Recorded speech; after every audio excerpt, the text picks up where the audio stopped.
Thank you for your interest in our work, unlocking the full potential of small data with diverse supervision.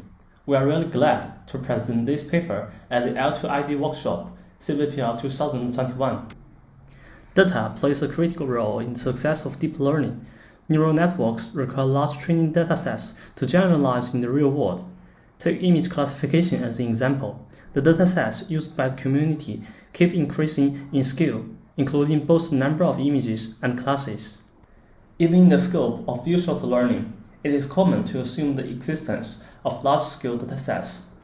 The dominant paradigm at the moment is to train a feature extractor on a base set with a sufficient number of samples, and then fine-tune the classifier on the few-shot novel set, as can be seen from the figure. The datasets supporting few-shot learning have also increased significantly in scale, from CUV, mini-ImageNet, to the recent metadataset. Both the number of images and the number of classes in these datasets has grown. However, the assumption of availability of a large dataset for first training does not always hold. In this work, we study such scenarios, calling the small data regime. For example, in such domains as face recognition and medical imaging, it might be hard to collect many training examples due to privacy issues and equipment costs respectively. Rather than constructing benchmarks for each such domain individually, we propose to simulate this challenge, which we call scarce image, using existing datasets. Specifically, we subsample images from the base training set at random, keeping the number of classes unchanged. As can be seen from the figure, the number of instances in each class consistently decreases, preserving the original category distribution. Another type of challenge comes from the imbalanced distribution of real-world data, which means the tail classes are hard to identify and annotate. However, adapting to this kind of cases is critical for applications like autonomous driving, as the inability of dealing with corner cases can lead to catastrophic consequences. Therefore, we propose the scarce class setting to study how the absence of real classes in the pre-training dataset might influence the generalization ability of the model. To simulate this challenge, we only keep the top 25%, 50%, or 75% of the head classes in the base training set. To illustrate the importance of scarce image and scarce class challenges, we evaluated the standard few-shot learning baseline in these regimes. Specifically, we trained the feature extractor under different small data settings and evaluate their generalization ability by the few-shot learning performance on the novel set. In the figure, the deep blue bar represents the model performance trained with all the data, and the light blue bars are the accuracy of the models trained under the scarce class and scarce image settings. We can see that both the image and class scarcity result in a significant reduction of the model generalization abilities, with the effect of image scarcity being more pronounced. So, how does one learn a generalizable representation in a small data regime? One approach, which we study in this work, is collecting more annotations for the few training samples that are available. To this end, we capitalize on the ADU20K datasets, which provides a wide variety of annotations. On the left of the slide, we show an image of a scene from ADU20K. Then on the right, we demonstrate various annotations provided for this image. For each instance, such as the door or the table, their attributes, segmentation masks, and paths are labeled, in addition to the scene category. As we demonstrate in this work, supervising these as well as several other tasks during representation learning can largely remedy the small data constraints without increasing the number of training samples or classes. In this slide, we show the potential benefits of learning with diverse supervision before discussing the details of our proposed benchmark and approach. The red line represents the performance of the model trained with all the data, namely all data baseline. The gray bars are the accuracy of the models trained under either scarce class or scarce image settings, and the blue ones correspond to the models trained with diverse supervision. As can be seen from these plots, introducing diverse supervision can help match and even suppress the baseline performance by only using 50% of the classes or 75% of the images in the base set. Finally, before diving into the details, we compare the benchmark introduced in this work, which we call long-tail recognition with diverse supervision, or LRDS for short, with other related problems. Our study is concerned with the generalization ability of representations in the few-shot learning regime and use a combination of multiple sources of supervision to increase these abilities. It is thus natural to compare it with the multitask learning. A crucial difference is that multitask learning strives to improve the performance on all the tasks, whereas we are only concerned with object recognition, using other tasks to enrich the representation in a small data regime. Our benchmark also exhibits a long-tail distribution category distribution, but we perform the evaluation in the few-shot learning regime. Finally, we also compare our task to weakly supervised and unsupervised learning. While unsupervised and weakly supervised learning rely on a large training set with a few annotations, our small data setting studies the setting in which the training data is limited, but a rich set of diverse annotations is available. In the following slides, we will cover the details about our benchmark and approach, as well as provide a comprehensive evaluation. We begin by discussing the construction of the Rds benchmark. Our Rds benchmark is derived from the ADE20 dataset for semantic segmentation. We choose this dataset as the starting point for two main reasons. Firstly, the dataset exhibits a real-world long-tail category distribution, making it suitable for constructing a few-shot learning benchmark. Secondly, ADE20K provides a rich set of annotations, such as bounding boxes, segmentation masks, paths, and scene labels, enabling our study of the value of diverse supervision for representation learning in a small data regime. To construct the benchmark, we first split ADE20K into base and novel classes according to the category frequency. Specifically, the classes with more than 100 samples are assigned to base classes, and the ones with 15 to 100 samples are chosen for the novel set. So during 5-shot evaluation, each novel class can have at least 10 samples in the test set. We adopt the challenging non-episodic protocol, which considers all the novel classes together. We then convert the original ADE20 dataset, which is a panoptic segmentation benchmark, into an object classification one. There are two reasons for this choice. Firstly, most of existing few-shot learning algorithms are developed for image classification. Thus, a classification benchmark allows for direct evaluation and comparison of the state-of-the-art approaches. Secondly, detection or instance segmentation would introduce other variables, such as the particular localization approach used by each method, whereas simplifying the problem allows to better focus on the challenges of the small data regime. To convert ADE20K into a classification benchmark, we carry out the following steps. First, we obtain tight bounding boxes from the segmentation mask for each object. Secondly, we enlarge the bounding box by a fixed ratio to include context. Finally, we randomly jitter the bounding box to avoid center bias. The resulting regions are used for classification. The last step of creating an Rds benchmark is collecting supervision. We want to study the impact of a large set of tasks, both semantic and non-semantic ones. This challenge is significantly simplified by a large set of annotations, which are already provided in ADE20K.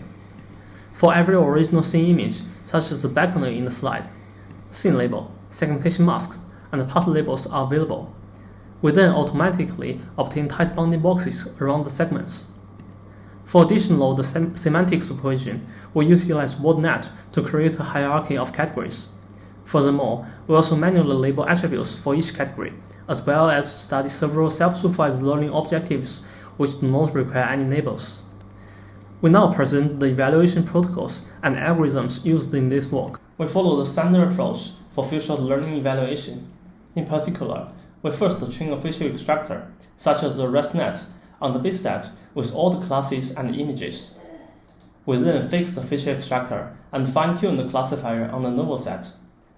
Notice that additional supervision is only available for the base classes to enrich the representation. Top 1 and top 5 accuracy on the novel set are used as the main metric during evaluation.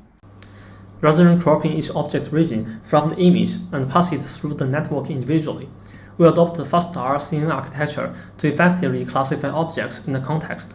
Specifically, for each scene image, the feature extractor F possesses and outputs a feature map.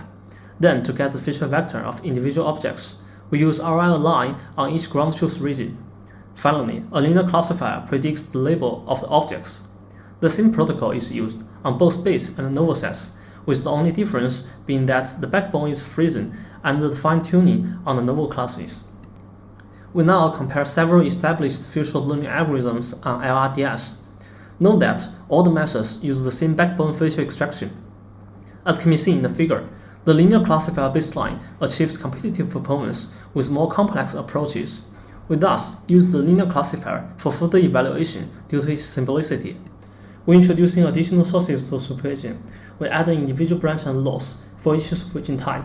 The supervision sources can be classified into three groups: self-supervision, image-level supervision, and object-level supervision. Self-supervision refers to pretext tasks used in self-supervised learning literature, such as rotation or relative patch location prediction.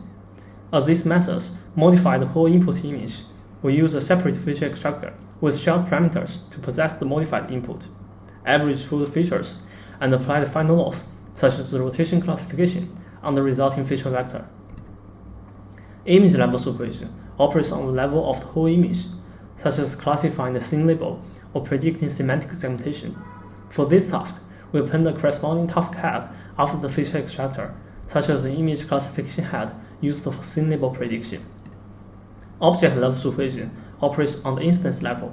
To this end, we average pro features after the ROI line stage and append the task-specific head afterwards, such as an attribute classifier or a bounding box regressor. Finally, we present a comprehensive experimental analysis. We begin our experiments by exploring a diverse set of supervision sources on the proposed Rds benchmark, while using the full training set of the base classes. In this figure, we demonstrate results for 5 types of supervision, including attributes, class hierarchy, bounding boxes, segmentation, and scene labels. In general, the 5-shot top 5 accuracy can be improved for about 3% from a single supervision, but the effect of additional supervision sources can vary significantly with the types. We observe that the difficulty of a supervision task is directly related to how useful it is for learning generalizable representations. Hard tasks like segmentation seems to be more useful than easy tasks like bounding boxes. It is natural to ask whether combining multiple sources of supervision can lead to further improvements. We answer this question by first exploring 2 settings of combining supervision sources, taking segmentation and attributes as an example. Multitask learning method applies all types of supervision at once. Curriculum learning method adds the additional types of supervision one by one. We observe that both for segmentation alone and for a combination of segmentation with attributes, curriculum learning achieves better performance compared to multitask learning. We thus use curriculum learning for combining multiple sources of supervision in the following experiments. By combining diverse sources of supervision, we notice that multiple types of supervision can indeed have an additive effect on the generalization ability of the learned representation. Combining 3 types of supervision results in further improvements, although the returns tend to diminish as more sources of supervision are added. Besides this, we also find that the orders in which the sources of supervision are added in our curriculum learning framework influence the final performance. We observe that adding stronger forms of supervision first leads to better performance in our framework. Finally, we answer the question raised at the beginning: can diverse supervision remedy the small data constraints? To this end, we first establish the baselines for each small data setting and each data ratio by training on classification labels alone, and then augment those with different combinations of supervisory sources. Then we compile these models with the all data baseline model trained on the whole base set. First, we observe that decreasing both the number of base classes and the number of images results in a significant drop in the performance of the baseline, confirming the complexity of the small data setting. Next, we can see that various combinations of diverse supervision can indeed significantly improve the baseline performance in these challenging scenarios. In the settings where only 50% classes or only 75% images are available, the combination of segmentation plus attribute plus hierarchy outperforms the model trained on the full base training set.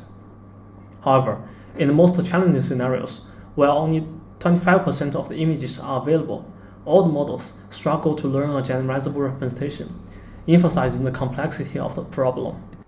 In this work, we have introduced LRDS, a realistic feature learning benchmark with rich annotations. To evaluate the real-world issue of class and image scarcity, we further propose two new evaluation regimes, scarce class and scarce image. Our experiments have shown that a variety of supervision sources, as well as their combinations, are in fact helpful for compensating the missing data in both scarce class and scarce image setting. However, we have also encountered some open problems, such as the quick performance saturation when combining multiple supervision sources, and how to effectively find the optimal order of combining supervision sources. These problems still remain to be thoroughly explored in the future. Our code and dataset are now open source and available on GitHub. Thank you for your attention.